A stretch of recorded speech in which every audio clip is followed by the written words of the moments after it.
Hello beautiful soul! Welcome back to my channel. Capricorn Kabayan, this reading is for you. This is Mei Chang Ame from Japan. No? At maraming salamat muna sa aking mga subscriber, new subscriber, cross watcher, at sa mga bago pasok dyan. Welcome na welcome kayo sa bahay ni Ate Aimee. And itong reading na to is anong dapat nating asahan o dapat mong asahan dito sa pagpasok ng new moon, May 2024. Kung gusto po ng personal reading, nasa baba po ng video to, how to contact me, no? This is a general reading, Capricorn, Kabayan. Kuhanin mo lang nga sa'yo at itapon ang hindi naman para sa iyo. Maraming salamat sa mga nakakataba ng puso yung mga comments and hearts that kayo is resonate. Keep comment lang mga Kabayan. Ang inyong energy is naiwan dyan. Pati pangalan yung binabasa ko, makaresonate na kayo sa ating reading. No? Kuhanin mo lang sa'yo, itapon ang hindi naman para sa iyo.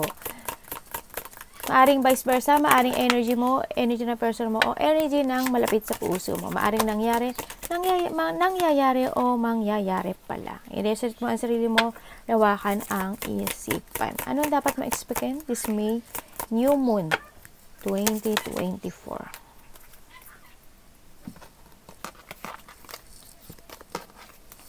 We have the hills, obstacle to overcome. Okay, ma-overcome mo na ang lahat ng mga obstacle mo o paghihirap, no?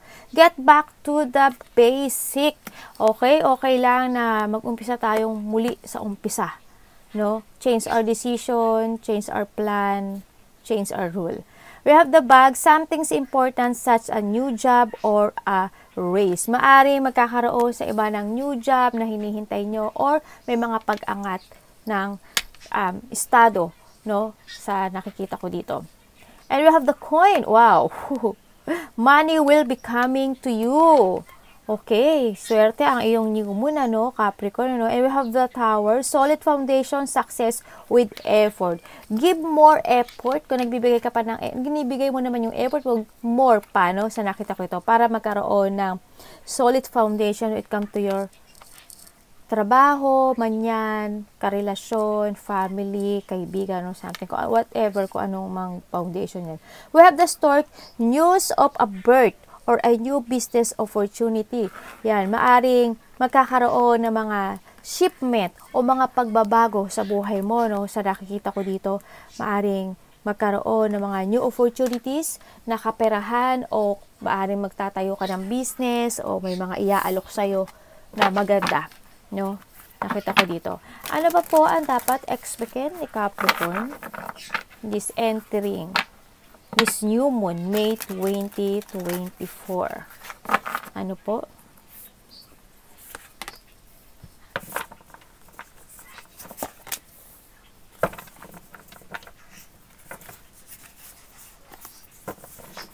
Ano po yan? Ang bait nyo, Capricorn.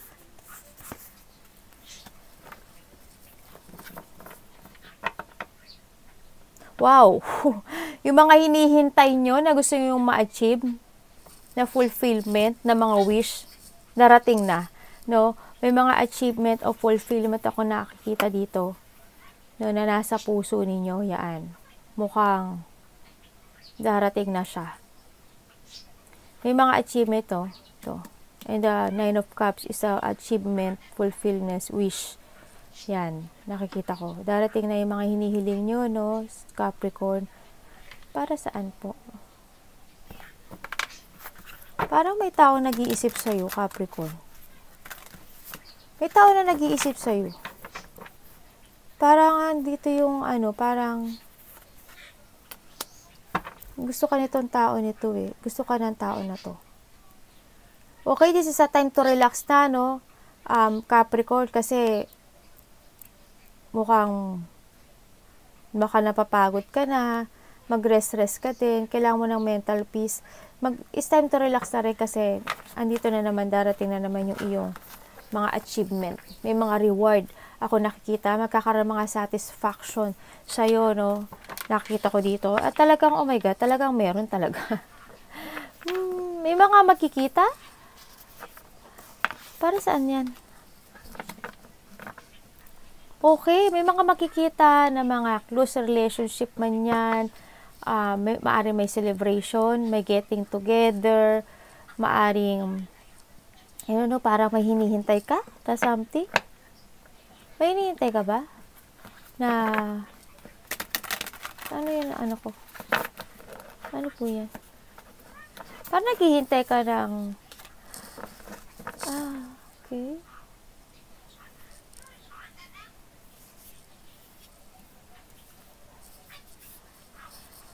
May idea ka na gusto mong gawin.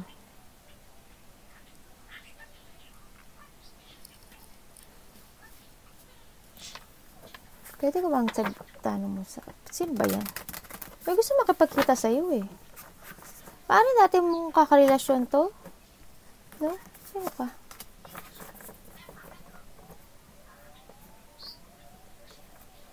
Pero if at boundaries, may taong gusto kumausap sa'yo. O ikaw ang may gustong kausapin na tao.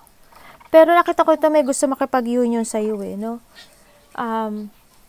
Pero nandito yung part na parang you put boundaries na nakita ko dito. Gusto niya makapag-usap sa'yo. May mga gusto kang gawin, Capricorn, sa'yo. May mga gusto kang gawin sa buhay mo. Kasi parang nagiging busy ka, no? Magiging busy ka. Itong entering ng, ng new moon. May mga ideas ako nakita, pero naghihintay ka ng signal kung gagawin mo. Kasi ang dami mo pang tanong na nasa isip mo, sa sarili mo. No? Medyo nagkakaroon ng mga pag-iisip o nagkakaroon ng alinlangan dito, no, sa'yo.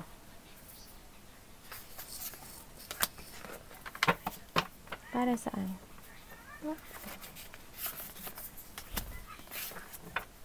Oh, 'di ba? May alinlangan ka nga, lumabas nga. May alinlangan ka, no, na mga gusto mong gawin. Parang nahandun sa parang ini-evaluate mo pa yung mga sitwasyon. Siguro may mga ginagawa ka ng trabaho o may iba dito, baka dalawa trabaho niyo, baka isa o may gusto pa kayong gawin na para pagkapirahan. Maaring gano'n, no, sa iba, no, sa nakita ko dito.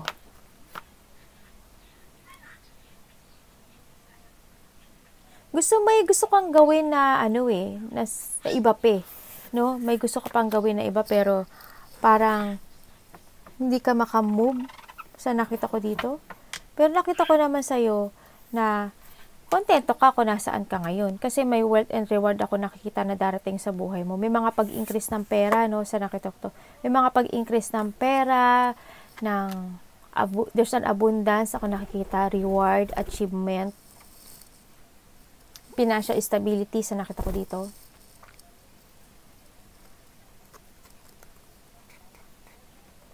Nandito na yung pagbibigay ng effort mo sa mga situation mo ngayon, lalo sa pagkakaperahan. Ito na, darating na. Because of your effort, you will receive an abundance or a reward or achievement man yan. This is a wealth kasi the 9 of yan. Makakaranas ka or makakaramdam ka ng kasiyahan, no? Sa buhay mo, sa feeling mo, baka mas magkaroon ka ng more focus sa iyong sarili or sa trabaho mo o sa kaperahan mo. Yan. May mga achievement nga. Overflow of emotion, na kasiyahan, celebration sa iba, sa nakita ko dito. Makakaramdam ka ng enlightenment, no, sa buhay mo. Handun na yung babalik na yung hope mo kasi makakaramdam ka na ng kasaganaan or paunti-unti na ma-achieve mo yung mga gusto mo sa buhay mo. Yun. And then nakita ko naman na magbibigay ka talaga ng effort dito sa sitwasyon na to. No, kasi handun yung pagiging emotion sinasamahan mo kasi ng emotion o ng pagmamahal yung mga ginagawa mo sa buhay mo, no, sa nakita ko dito. Nagiging patient ka rin sa mga kahit may mga dumarating na hindi maganda, kahit minsan naguguluhan ka, nagiging patient ka lang. No, hindi yung pagiging patient mo, hindi yung parang gusto mo lang ng kalmado, ganyan. Gusto mo lang ng pagkakaisa. Andito rin yung sa part na nakikita ko sa'yo, Capricorn, na parang may mga situation ka na tinitiis mo. Maaring sa trabaho, ganyan. Kasi minsan nakikita ko nagiging malungkot ka. Nagiging emotional ka. No? Bakit ka nagiging emotional? Kasal kayo? O yung iba dito kasal, ano.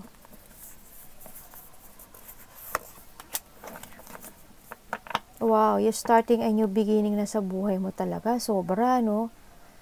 And, wow, ang ganda. Nakakaramdam ka na ng, this is a fresh start. Kakaroon na ng tiwala dito, no? Sa buhay mo. Nakakaramdam ka na ng magkasaganaan.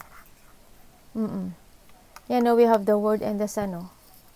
Nakakaramdam ka na ng achievement and the wholeness, accomplishment, harmony and peace.